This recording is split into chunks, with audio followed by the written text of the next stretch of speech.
सीखने का अवसर इसी बहाने मुझे मिला। तो जहाँ भी लड़कियाँ होती हैं, पढ़ रही होती हैं, वहाँ पर बहुत अच्छा लगता है मिलकर सबको देखना, उनसे इंटरेक्ट करना। और अभी आप सभी बच्चियों को आपने सब अच्छा किया है तो आपको टैबलेट भी मिल रहा है सरकार की ओर से। ये योजना है ताकि आप सब टैबलेट का सदुपयोग कर सकें। जैसा भी कुछ बच्चियाँ वहाँ पे भी थीं चौकी के लोकार्पण में, तो आपको बताया गया था कि टेक्नोलॉजी जो होती है, तकनीक, उसका किस तरह से लाभ भी होते हैं और हानियाँ भी होती हैं। तो ये लाभदायक वस्तु के रूप में आपको दी जा रही है ताकि आप इस टैबलेट का उसमें सिम डलवा करके आप उसका अच्छा उपयोग कर सकें। कुछ मटेरियल ऑलरेडी इसमें लोडेड भी है, उसको पढ़ सकें और उससे जो शिक्षा मिल रही है उसको हासिल करके आपकी पढ़ाई में उसमें सहयोग मिलेगा। जहाँ तक शिक्षा की जो जर्नी वगैरह का प्रश्न है, तो देखिए आप सब लड़कियां हैं तो मैं आपसे रिलेट कर सकती हूँ। मैं भी महिला हूँ और अपने परिवार के सहयोग से मैं आज यहाँ पर पहुँच पाई हूँ इस पद पर। तो मुझे डेफिनेटली लगता है कि बच्चियों में कुछ करने की दृढ़ निश्चय तो होना ही चाहिए। साथ ही साथ उनके परिवार वालों को उनको सपोर्ट करना बहुत आवश्यक है, क्योंकि अगर परिवार वाले सोचेंगे कि बच्चियाँ पढ़कर शादी ही करना है और फिर घर ही चलाना है, तो आगे आप करियर में कोई भी मुकाम हासिल नहीं कर सकते। तो आप जो शिक्षा ले रही हैं, ये शिक्षा कहते हैं कि महिला को शिक्षित करने से सिर्फ आप एक मनुष्य को शिक्षित नहीं करते, पूरे परिवार को शिक्षित करते हैं। क्योंकि जब आपकी शादी होगी और बच्चे होंगे, परिवार बढ़ेगा, तो आप ही उन बच्चों को पढ़ाएंगी, आगे बढ़ाएंगी। तो समाज में तो हर महिला का योगदान होता ही है, लेकिन महिला स्वयं के लिए क्या कर सकती है, स्वयं का सशक्तिकरण किस प्रकार कर सकती है, वो तभी पॉसिबल है जब आप आर्थिक रूप से अपने पैरों पर खड़ी हो सकें और अपने जीवन के जो निर्णय हैं वो आप स्वयं ले सकें। जब तक आपके निर्णय कोई और आपके जीवन में ले रहा होगा, चाहे वो आपका पति हो या आपके पिता हो या आपके भाई हो या कोई भी हो, तब तक आप पूर्ण रूप से स्वतंत्र और सशक्त नहीं हो पाएंगे। तो आज कुछ भी आपसे कहा जाए आपके जीवन के बारे में निर्णय लेने के लिए, तो ये शक्ति एक एजुकेटेड और सशक्त महिला के पास होनी चाहिए कि वो सोच समझ के उस निर्णय को अपने जीवन के बारे में, जो अपने स्वयं के बारे में है, वो ले सके। और समाज में जो भी कुरीतियाँ हैं, समाज में कई प्रकार की बुराइयाँ हैं, उनसे अपने आप को सुरक्षित कर सकें। तो ये जो ताकत है वो आपके पास तभी आएगी जब आप लोग के पास आर्थिक स्वतंत्रता हो।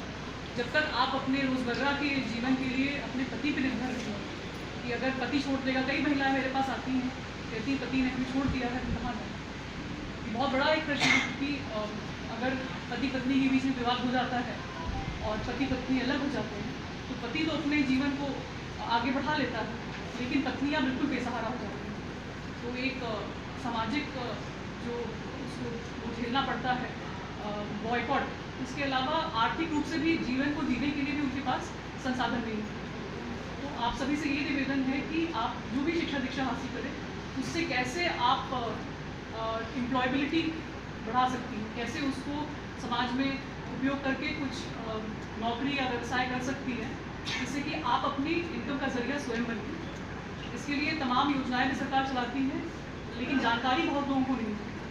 तो जानकारी रखना कि किस तरह से सरकारी योजनाओं का लाभ आपको मिल सके। स्कॉलरशिप की योजना है, बच्चियों को मोटिवेट करने के लिए मुख्यमंत्री जी कन्या सुमंगला योजना चला रहे हैं। ऐसी तमाम योजनाएं हैं, उनके बारे में जानकारी भी आपको हमारे कार्यालयों से मिल सकती है। इंटरनेट पे आप गूगल पे डालेंगी तो आप जान सकती हैं। तो ये सब आपको एम्पावर करेंगी, सशक्त करेंगी। आप जानें कैसे आपके लिए समाज के अन्य लोग सरकार की डिपार्टमेंट्स काम करते हैं। और जहाँ तक कॉम्पिटिटिव एग्ज़ाम का सवाल है, पहली बात तो सिविल सर्विसेज में आना ही एक करियर अपॉर्चुनिटी नहीं है। आज के ज़माने में बहुत सारे करियर के ऑप्शंस हैं। आप अपनी रुचि के हिसाब से, अपने व्यक्तित्व के हिसाब से जो भी चाहें वो कर सकती हैं। लेकिन सिविल सर्विसेज भी बहुत अच्छा एक विकल्प है।